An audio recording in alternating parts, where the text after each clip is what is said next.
Hey, this is like to take 110, so I'm going to try to get through this.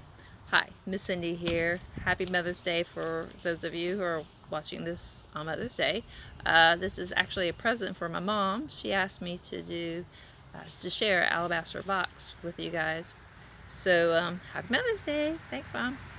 And so I went ahead and did that. Of course, the dogs make a grand appearance, cameo in it as well. So there's that.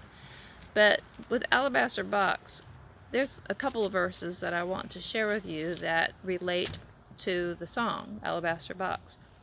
And there is one that starts in Luke chapter 7 and actually starts at verse 36. Now one of the Pharisees invited Jesus to have dinner with him, so he went to the Pharisee's house and reclined at the table. When a woman who had lived in a simple life in that town learned that Jesus was eating at the Pharisee's house, she brought an alabaster jar of perfume. And as she stood behind him at his feet, weeping, she began to wet his feet with her tears. Then she wiped them with her hair, kissed them, and poured perfume on them. This is titled, Jesus Anointed by a Sinful Woman. It doesn't say her name in that particular verse. But when I go to, make sure I got the right one.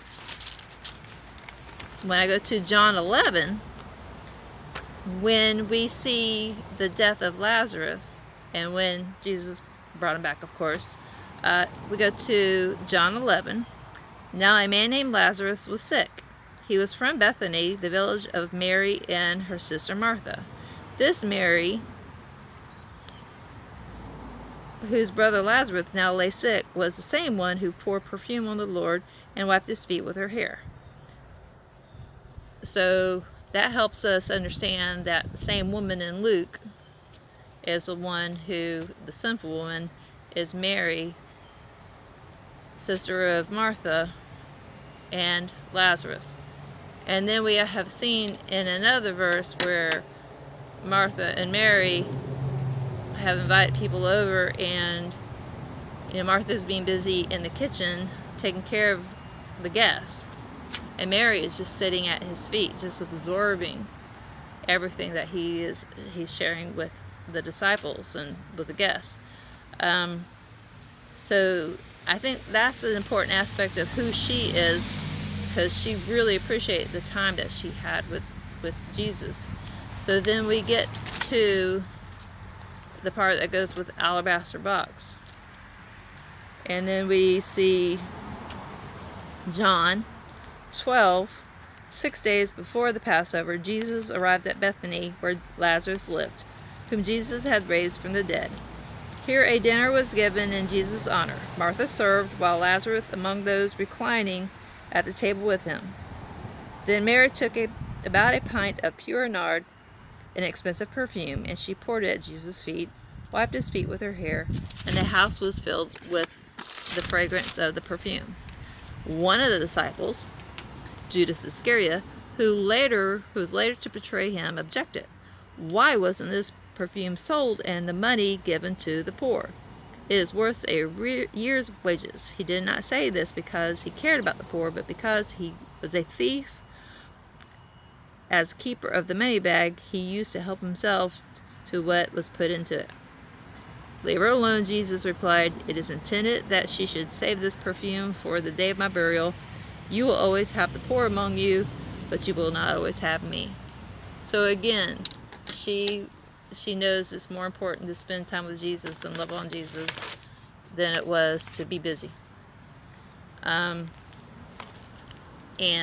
yes, the perfume was expensive, but that was her sacrifice to him. The sacrifice is not only a bottle of perfume, but her praise and worship, just like I try to do with the interpretive movement. So I hope that this is something that blesses you. I hope this is something that is worthy of sharing.